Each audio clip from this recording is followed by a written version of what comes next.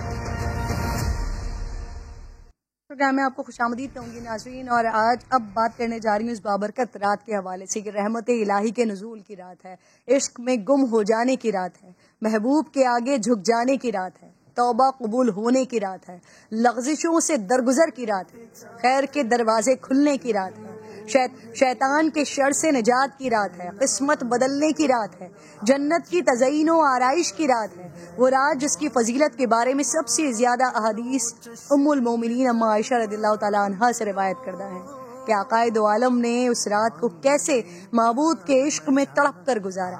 آسمان و زمین کے سلطان کبھی جنت البقیع میں، کبھی محراب عبادت میں، کبھی حجرہ مبارک میں طویل سجدے کرتے رہے، زار و قطار روتے رہے۔ اما عائشہ رضی اللہ تعالیٰ عنہا بیان کرتی ہیں کہ اس رات میں نے نبی کریم صلی اللہ علیہ وآلہ وسلم کو بستر پر نہیں پایا، میں تلاش میں نکلی، آپ مجھے بقیع میں ملے، اس حال میں کہ اپنا سر آسمان کی طرف بلند کیے ہوئے تھے۔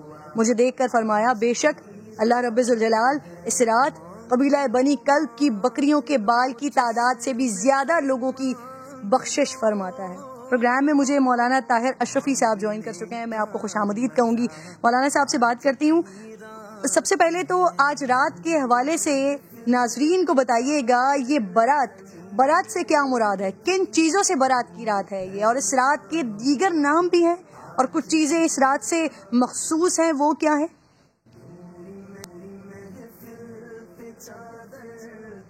بسم اللہ الرحمن الرحیم، الحمدللہ رب العالمین والصلاة والسلام علی سید المرسلین وعلی آلہ واصحابہ اجمعین۔ یہ ایک برکت والی رات ہے، عظمت والی رات ہے۔ اس رات میں اللہ کے نبی صلی اللہ علیہ وسلم اپنی پوری حیات طیبہ میں ایک مرتبہ قبرستان گئے ہیں، اور اس رات میں تمام اکابر علماء، اولیاء، مشائخ، اللہ والے جتنے بھی ہیں، ان کا اس پر اتفاق ہے کہ یہ ایسی برکت والی رات ہے جب اللہ تبارک و تعالی جو ہے اپنے بندے کو منادی کر کے کہہ رہے ہوتے ہیں کہ آؤ، کوئی ہے مجھ سے مانگنے والا جس کو میں عطا کر دوں، کوئی ہے اپنی مغفرت مانگنے والا، مشکلوں کو حل کروانے والا، اپنی حاجات کو پورا کروانے والا۔ اور اس رات میں انفرادی عبادت جو ہے وہ اجتماعی عبادت سے بہت زیادہ بہتر ہے۔ بعض روایات سے اور بعض علماء اور مفسرین محدثین یہ بھی کہتے ہیں کہ اس رات میں اللہ تبارک و تعالی انسان کی آئندہ سال کی زندگی کے بارے میں بھی فیصلہ فرماتے ہیں، جس کا حتمی جو فرشتوں کے سپرد کر دی جاتی ہے دستاویز، وہ لیلۃ القدر کی رات ہے۔ لہذا اس بات سے تو کہیں اختلاف نہیں ہے کہ یہ رات بڑی عظمت والی رات نہیں ہے، اور پھر یہ مہینہ بڑا عظمت والا ہے اس لیے کہ یہ رسول اللہ صلی اللہ علیہ وسلم کا مہینہ ہے۔ اب ہمیں کرنا کیا ہے آج کی رات؟ کیا ہمیں جس طرح ہمارے ہاں لائٹیں جلا دی اور پٹاخے چلا دیے اور یہ اس رات کا حق ہے؟ اس رات کا حق کیا ہے؟ اس رات کو ہم نے کرنا کیا ہے؟ سب سے پہلے تو یہ ہے کہ اپنے گھروں کو مسجد بنائیں، اپنے گھروں میں عبادت کریں، اپنے گھروں کے اندر قرآن کریم کی تلاوت کریں۔ مولانا صاحب، اور یہ گفتگو ہے جو لوگ سننا چاہتے ہیں، میں معذرت چاہتی ہوں آپ سے، ڈاکٹر جاوید اکرم صاحب بھی پروگرام میں میرے ساتھ موجود ہیں اور کافی دیر سے انتظار کر رہے ہیں، وہ آپ نے کہیں جانا ہے؟ جاوید صاحب ذرا اس حوالے سے بھی کمنٹ کر دیجیے گا۔ آج بہت بڑی تعداد میں لوگ یقیناً قبرستانوں کا رخ کریں گے، جس حساب سے اس وقت کورونا پھیل رہا ہے پنجاب میں، لاہور میں، اس حد تک ہمارے پاس ایس او پیز کو فالو نہیں کیا جا رہا ہے۔ آلریڈی ہم کافی لیٹ کر چکے ہیں کہ اب ہمیں سخت پابندیاں لگانی پڑ رہی ہیں پنجاب میں، لاہور میں۔ سر بالکل صحیح کہا ہے آپ نے کرم، بیکاز دیکھیں مولانا طاہر اشرفی صاحب میرے سے بہتر بتائیں گے کہ جو انسانی زندگی ہے اس کی اہمیت بہت زیادہ ہے دین میں، اور اس کی ایسے ہی ہے جیسے ایک زندگی بچائی تو پوری انسانیت بچا لی۔ تو میرا خیال ہے کہ حقوق العباد بہت زیادہ ضروری ہیں، تو ہم کوئی بھی ایسا کام نہ کریں کہ جو پوری راتوں کی عبادت ہے یا روزے ہیں ہمارے وہ سب ضائع ہو جائیں کہ ہم کسی کو رسک میں ڈال دیں, ان کی زندگی کو رسک میں ڈال دیں. تو میرا خیال ہے کہ یہ عبادت خاص کر لاہور میں, خاص کر ان شہروں میں جہاں اس وقت ڈیزیز ٹچ کر رہی ہے جون سے بھی زیادہ ہائٹ پہ, اور ابھی ورسٹ از ناٹ اوور. تو اس لیے میرا خیال ہے خود گھر میں محدود ہو کے بالکل عبادت کریں, اللہ کے آگے روئیں اور اللہ سے مانگیں کہ یہ وائرس نہ اللہ کی مرضی کے بغیر آئی ہے اور نہ جائے گی, اور اللہ تعالیٰ نے جب کہنا ہے کہ ہو جا تو اس نے ہو جانا ہے.